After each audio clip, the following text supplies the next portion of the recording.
नमस्कार दोस्तों, स्वागत है आपका साइट फॉर वर्ल्ड के ऑफिशियल लर्निंग प्लेटफॉर्म पर, जहां स्टूडेंट्स और जॉब सीकर्स के लिए करियर, टेक्नोलॉजी और प्लेसमेंट से जुड़ी इंडस्ट्री ओरिएंटेड और प्रैक्टिकल नॉलेज दी जाती है। अगर आप अपनी स्किल्स को नेक्स्ट लेवल तक ले जाना चाहते हैं तो आप बिल्कुल सही जगह पर आए हो। चलिए शुरू करते हैं आज का इम्पोर्टेंट सेशन। नमस्ते, मेरा सारा डेटा क्लाउड पे है। चलो क्लाउड से फाइल डाउनलोड कर लो। ये सारी बातें हम रोज सुनते हैं, पर अगर कोई अचानक पूछ ले कि भाई ये क्लाउड आखिर है क्या, तो ज्यादातर लोग ऊपर आसमान में देखने लगते हैं। तो चलिए आज इस मिस्ट्री को सॉल्व करते हैं। तो सबसे पहला और सबसे बड़ा सवाल, आखिर ये क्लाउड है क्या? क्या सच में आसमान में कोई बड़ा सा सर्वर है? नहीं, बिल्कुल नहीं। चलो इसको आसान भाषा में आराम से समझते हैं। देखिए, क्लाउड असल में कोई चीज नहीं, बल्कि एक मेटाफर है, एक आइडिया है। ये बेसिकली इंटरनेट पर मौजूद सर्वर्स, स्टोरेज, डेटाबेसेस और सॉफ्टवेयर का एक बहुत बड़ा नेटवर्क है। इस पूरे नेटवर्क को कोई कंपनी, जिसे हम प्रोवाइडर कहते हैं, मैनेज करती है, और हम यानी यूजर्स जब चाहें अपनी जरूरत के हिसाब से उसे एक्सेस कर सकते हैं। सिंपल। ओके, तो अब थोड़ा सा टेक्निकल हो जाते हैं। ये है इसकी ऑफिशियल डेफिनेशन जो आईएसओ ने दी है। ये कहती है कि क्लाउड कंप्यूटिंग एक मॉडल है जो नेटवर्क के थ्रू रिसोर्सेज के एक स्केलेबल और इलास्टिक पूल तक ऑन डिमांड एक्सेस देता है। मानता हूँ काफी हैवी वर्ड्स हैं, पर टेंशन मत लो, आगे हम इसको बिल्कुल आसान बना देंगे। तो किसी भी सर्विस को हम क्लाउड सर्विस तभी कह सकते हैं जब उसमें ये 5 जरूरी चीजें हों। पहला है ऑन डिमांड सेल्फ सर्विस, मतलब आपको जब रिसोर्स चाहिए आप खुद ले सकते हो, किसी से पूछने की जरूरत नहीं। दूसरा, ब्रॉड नेटवर्क एक्सेस, यानी आप अपने फोन, लैपटॉप, टैबलेट कहीं से भी एक्सेस कर सकते हो। तीसरा, रिसोर्स पूलिंग, जहां प्रोवाइडर के रिसोर्सेज बहुत सारे यूजर्स आपस में शेयर करते हैं। चौथा है रैपिड इलास्टिसिटी, यानी आपकी जरूरत बढ़ी तो रिसोर्सेज ऑटोमेटिकली बढ़ गए, जरूरत कम हुई तो कम हो गए। और पांचवा है मेजर्ड सर्विस, मतलब आप जितना यूज करोगे सिर्फ उतने का ही पैसा दोगे। समझ आया?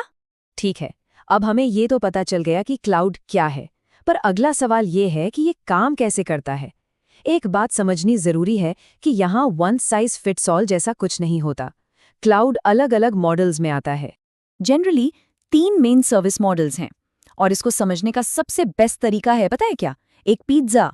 IaaS यानी इंफ्रास्ट्रक्चर एज अ सर्विस में आपको सिर्फ पिज्जा का बेस मिलता है, यानी सर्वर्स और स्टोरेज। टॉपिंग, सॉस सब आपको खुद डालना है। फिर है PaaS, platform as a service, जिसमें बेस के साथ सॉस भी मिलता है, यानी आपको ऑपरेटिंग सिस्टम और टूल्स भी मिल जाते हैं। और आखिर में है SaaS, software as a service, जिसमें आपको पूरा बना बनाया पिज्जा मिलता है, यानी एक रेडी टू यूज एप्लीकेशन। और ये स्लाइड दोस्तों बहुत ही जरूरी कॉन्सेप्ट समझाती है, शेयर्ड रिस्पॉन्सिबिलिटी मॉडल। देखो, IaaS में आपका कंट्रोल सबसे ज्यादा है। आप एप्लीकेशंस, डेटा, ऑपरेटिंग सिस्टम सब मैनेज करते हो। प्रोवाइडर सिर्फ नीचे की हार्डवेयर लेयर मैनेज करता है। फिर जैसे ही आप पास पे आते हो, प्रोवाइडर थोड़ी और जिम्मेदारी ले लेता है। और SaaS में तो प्रोवाइडर लगभग सब कुछ मैनेज करता है, आपको बस यूज करना है। तो सिंपल सा रूल है, जितना नीचे जाओगे कंट्रोल उतना कम, पर सुविधा उतनी ज्यादा। तो आखिर ये क्लाउड रहता कहाँ है? इसके लिए 3 डिप्लॉयमेंट मॉडल्स हैं। एक है पब्लिक क्लाउड, जिसे कोई भी इंटरनेट से यूज कर सकता है, जैसे Amazon वेब सर्विसेज या गूगल क्लाउड। दूसरा है प्राइवेट क्लाउड, जो सिर्फ एक कंपनी या ऑर्गेनाइजेशन के लिए होता है। और तीसरा है हाइब्रिड क्लाउड, जैसा कि नाम से ही साफ है, ये पब्लिक और प्राइवेट का मिक्सचर होता है। चलिए अब बात करते हैं क्लाउड की सबसे बड़ी सुपर पावर की, और वो है स्केलिंग। ये शब्द शायद आपने बार बार सुना होगा, पर इसका असली मतलब क्या है और ये इतना इम्पोर्टेंट क्यों है? कभी सोचा है आपने, जब कोई बहुत बड़ी ऑनलाइन सेल चल रही होती है या कोई क्रिकेट मैच का फाइनल हो, तो वेबसाइट लाखों यूजर्स को एक साथ कैसे हैंडल कर लेती है? वो क्रैश क्यों नहीं हो जाती? इसका जवाब है एक ही शब्द में, स्केलिंग। अब स्केलिंग करने के 2 मेन तरीके हैं। एक है वर्टिकल स्केलिंग, जिसे स्केलिंग अप भी कहते हैं। इसका सीधा सा मतलब है एक ही मशीन को और पावरफुल बना देना, जैसे उसमें ज्यादा रैम लगा दी या बेहतर CPU लगा दिया। दूसरा है हॉरिजॉन्टल स्केलिंग या स्केलिंग आउट। इसका मतलब है लोड को बांटने के लिए सिस्टम में और नई मशीन्स जोड़ दे। और इस कॉन्सेप्ट को समझने के लिए इससे बेहतर एनालॉजी शायद ही मिलेगी। क्लाउड ज़ीरो का ये कोड देखिए, ये जिम जाने जैसा है। हॉरिजॉन्टल स्केलिंग का मतलब है नए कपड़े खरीदना, जबकि वर्टिकल स्केलिंग का मतलब है अपने पुराने कपड़ों को ही अपनी नई बॉडी के लिए मॉडिफाई करना। क्या कमाल की एनालॉजी है ना? इसे याद रखना बहुत आसान है। हर चीज के फायदे हैं तो कुछ नुकसान या चुनौतियां भी होती हैं। हर सिक्के के दो पहलू होते हैं। तो चलिए अब क्लाउड के कुछ अंधेरे बादल यानी इसके चैलेंजेस और रिस्क्स पर भी एक नजर डालते हैं। 2024 की फ्लेक्सेरा रिपोर्ट के अनुसार 3 सबसे बड़ी चुनौतियां हैं। नंबर 1, मैनेजिंग क्लाउड स्पेंड यानी क्लाउड के खर्चों पर काबू रखना। नंबर 2 है सिक्योरिटी, जो हमेशा एक टॉप कंसर्न रहती है। और तीसरा है लैक ऑफ एक्सपर्टीज, यानी इस टेक्नोलॉजी को अच्छे से मैनेज करने वाले स्किल्ड लोगों की कमी। और खर्चे की बात कितनी सीरियस है, ये नंबर देखिए।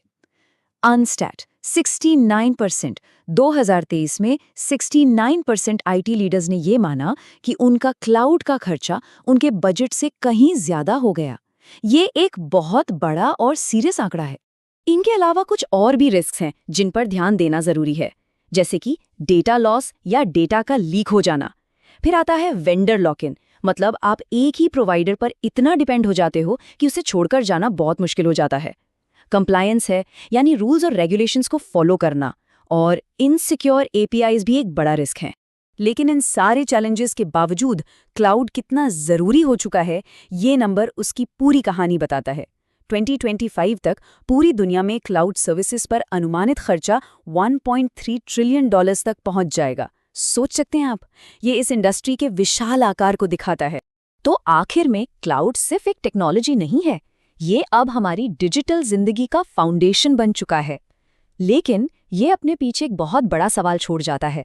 जैसे जैसे हमारी पूरी डिजिटल दुनिया इस क्लाउड पर शिफ्ट हो रही है, हमारे डेटा का असली कंट्रोल आखिर है किसके पास? ये एक ऐसी बात है जिस पर हम सबको सोचना जरूर। हमारे चैनल को सब्सक्राइब कीजिए और वीडियो को अपने दोस्तों के साथ शेयर जरूर कीजिए। कमेंट सेक्शन में अपना डाउट या नेक्स्ट टॉपिक लिखना मत भूलिएगा।